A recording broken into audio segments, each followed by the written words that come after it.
Со 76 гласа за и само 6 против, пратениците попладнево го ратификуваа договорот за стратешко партнерство со Обединетото кралство. Попладневниот дел од дебатата следеше колегата Даниел Василев, го имаме во живо во Централниот дневник. Даниел, во текот на дебатата целата опозиција беше против, но гледаме само 6 гласале. Што е со останатите? Добар ден, Иван. Тоа беше можеби најинтересниот момент од попладневната расправа на предлог законот за ратификација на договорот за стратешко партнерство со Обединетото кралство. Со оглед на тоа што иако пратениците од опозицијската СДСМ беа можеби најгласните на собраниската говорница, сепак тие не гласа кога се гласаше за ратификација на овој договор. Практично овие 6 гласа против доаѓаат само од пратениците на левица. Имаме кратко парче од гласањето да го погледнеме во продолжение.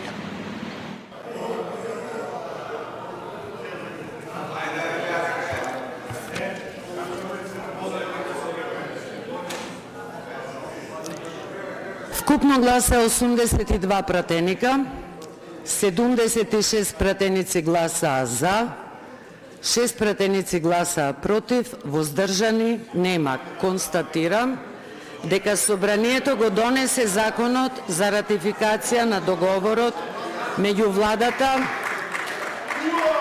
и владата на Обединетото кралство на Велика Британија и Северна Ирска во врска со партнерството за реализација на инфраструктурни проекти. Да, не гласа против, но има голем број на забелешки. Како течеше дебатата попладне?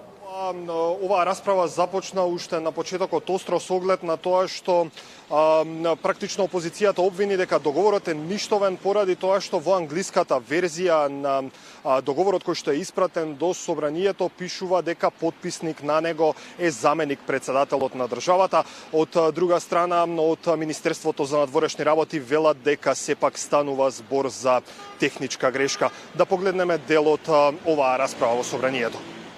Кога видиме англиската верзија, каде што е потпишан договорот, ова е ништовен документ. Зошто е ништовен документ? Затоа што вика го потпишал Vice President of the Republic of North Macedonia. Значи, ние како држава немаме подпредседател на Република Северна Македонија. Таква функција последен беше Љупчо Георгиевски. Замина. А во македонската верзија стои дека потпишал заменик председател на владата на Република Северна Македонија.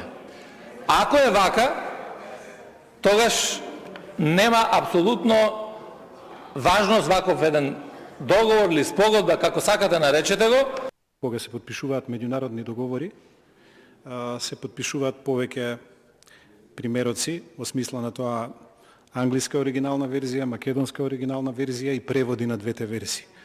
Во случајов, според мене, она што успеав да го забележам од подписот, е настаната техничка грешка во делот на англиската верзија, не и во македонската, која што има соодветен превод и на англиски, туку во англиската.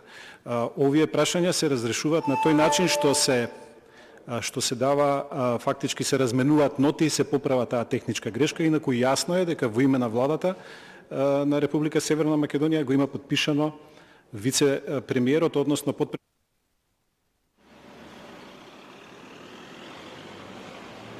Во вториот дел од расправата опозицијата обвини дека станува збор за договор кој што не е ексклузивен само за Македонија и дека ова е практично една политика на Обединетото кралство за преку која што таа дава заеми на помали држави. Од друга страна, од власта уверуваат дека ова е историски договор за кој ќе се пишува во книгите по историја. Во продолжение да погледнеме дели од оваа расправа.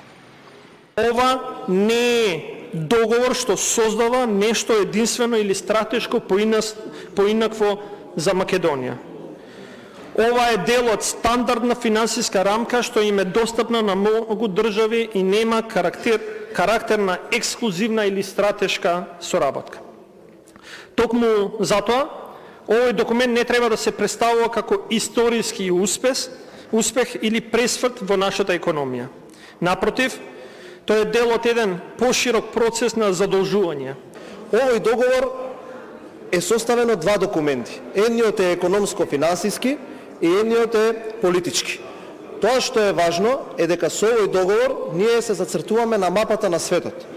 Не е сеедно кога вие разговарате со било која трета страна, а кога до вас ги имате двете најсилни земји во новиот демократски поредок. Ние имаме стратешко партнерство, повторувам, со Соединетите Американски држави и од оваа вечер кога ќе го ратификуваме овој договор во македонскиот парламент, ние ќе бидеме стратешки партнер и со Обединетото кралство.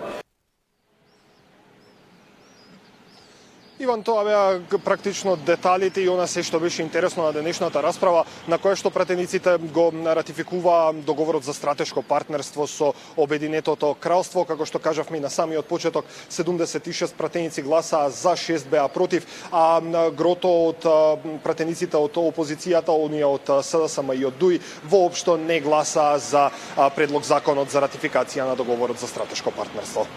Даниел Василев, благодарам за овие информации.